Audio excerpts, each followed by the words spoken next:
haven't been to the center lately because we're trying to be respectful with the COVID pandemic, but we get regular updates, video and pictures, so it's coming along really lovely. It's about 70% done. COVID has had an impact on us, but the trades that we've been working with on site have been really fantastic and able to work with all of the new restrictions, and so we've been pretty lucky in that sense.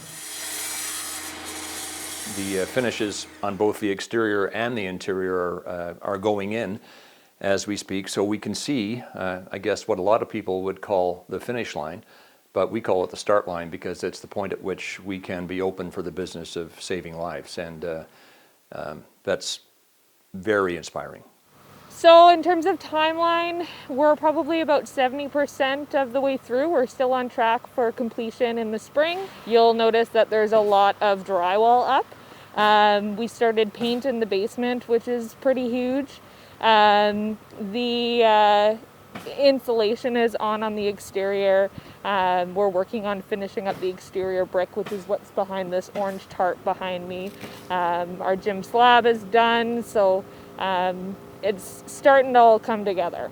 Oh, it gets more exciting every time we see footage of it. It's, with the pandemic, this is going to be needed more than ever. The timing of our opening could well be that we will be forced to operate under a COVID protocol, but there's a way to do it. We've partnered with Fresh Start in Calgary, and they're operating during the pandemic according to strict protocols. We would obviously employ the same ones here at the Bruce Oak Recovery Center, but yeah, we will have to be mindful of COVID when we open. So inside right now, you'll see various stages of mechanical and electrical rough-ins and drywall. Mechanical and electrical rough-ins should be nearing completion, and then the drywall is slowly taking over the whole building. Daily we get donations, and a lot of times there are comments attached to them that tell the story of a loved one lost to addiction. So this is typical of of many that we get, and we got this one this week. This is in memory of my nephew, whose name I won't mention, after a 19-year battle with drug addiction. He died October 26, 2020 in Victoria, BC of an overdose. As a retired Winnipeg Police Service officer, I have seen way too many people over the years with drug addictions. When one of my own family members came to me for help with his addiction, it changed the way I dealt with addicts on the street. I treated them better. Several times over the years, my nephew got ahead of his addiction, got married, started a family, started his own business. But the oil crash in Western Canada caused the loss of his business, eventually the end of his marriage.